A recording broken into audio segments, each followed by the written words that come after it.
శ్రీశైల పర్వతానికి ఒక విశిష్టమైన లక్షణం. ఏమిటి ఆ విశిష్టమైన లక్షణం అంటే, శ్రీశైలంలో వెళ్లి మల్లికార్జున లింగానికి అభిషేకం చేయడమో, భ్రమరాంబ అమ్మవారికి కుంకుమార్చన చేయడమో కాదు. శ్రీశైల శిఖరం దృష్ట్వా పునర్జన్మ న విద్యతే. శ్రీశైలంలో ఉన్నటువంటి శిఖరాన్ని చూస్తే చాలు. ఏ శిఖరం? దేవాలయ శిఖరం. దేవాలయ శిఖరాన్ని చూశాడనుకోండి, పునర్జన్మ లేదు. అయితే శిఖరం చూస్తే వచ్చేస్తుందా అండి మోక్షం అంటే?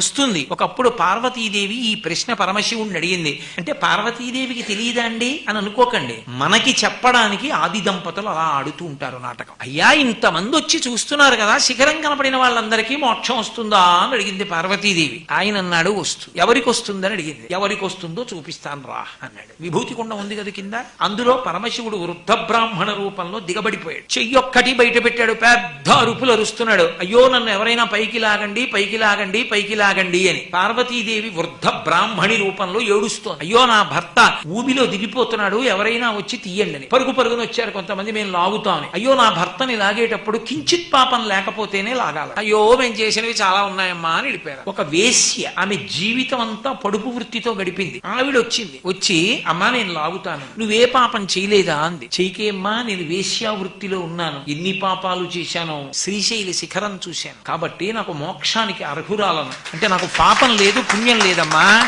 పరమశివుడు చెప్పిన మాట, శిఖరం చూశాక నాకెక్కడుంది? నాకు పాపము లేదు, పుణ్యము లేదు, రెండూ కాలిపోతే మోక్షం. ఏ ఒకటి మిగిలినా పునర్జన్మ. కాబట్టి నాకు రెండు లేవమ్మా, నేను లాగచ్చు పరమశివుడని పైకి లాగింది. శంకరుడు అప్పుడు ప్రత్యక్షం అయ్యాడు. పార్వతి, నమ్మకం అన్నది ప్రధానం. ఎవరికి నా వాక్కు యందు నమ్మకం ఉన్నదో వాడికి మోక్షం తప్ప ఏదో ఓ ప్రయత్నం చేద్దాం అన్న వాళ్ళకి కాదు పార్వతి. ఇప్పటికీ మీకు ఆ వేశ్య ఉంది శ్రీశైలంలో, మీరు చూడొచ్చు. ఎక్కడుందో తెలుసా? మీరు మల్లికార్జున దేవాలయంలో దర్శనం చేసుకుని బయటికి వచ్చిన తర్వాత మల్లికాకుండము అని ఉంటుంది. ఆ మల్లికాకుండానికి దక్షిణ భాగంలో ఆవిడ శిల్పం, రెండు కళ్ళు అవి చెక్కి మల్లికార్జున లింగానికి పక్కనే ఉంటుంది ఆవిడ. ఏ తల్లి అంత నమ్మకంతో శివుడిని చేపట్టి లాగిందో ఆమె అక్కడే ఉంది ఇప్పటికి. ఆవిడ దర్శనం చేయమని చెప్తారు. శ్రీశైలంలో ఒక అద్భుతం, ఒక వేశ్య అంతటి ధృతితో, అంత నమ్మకంతో పరమశివుడి పక్కకే వచ్చి చేరి దేవాలయంలో ఆమె ఇప్పటికీ భక్తుల చేత దర్శనం పొందుతోంది. అందుకే శిఖరానికి వెళ్లే ముందు ఆవిడ్ని చూసి వెళ్ళమని చెప్తారు. నమ్మకం నేర్చుకో. ఆవిడ పక్కకి చేరింది, నువ్వు చేరగలవు నమ్మగలిగితే శ్రీశైలం.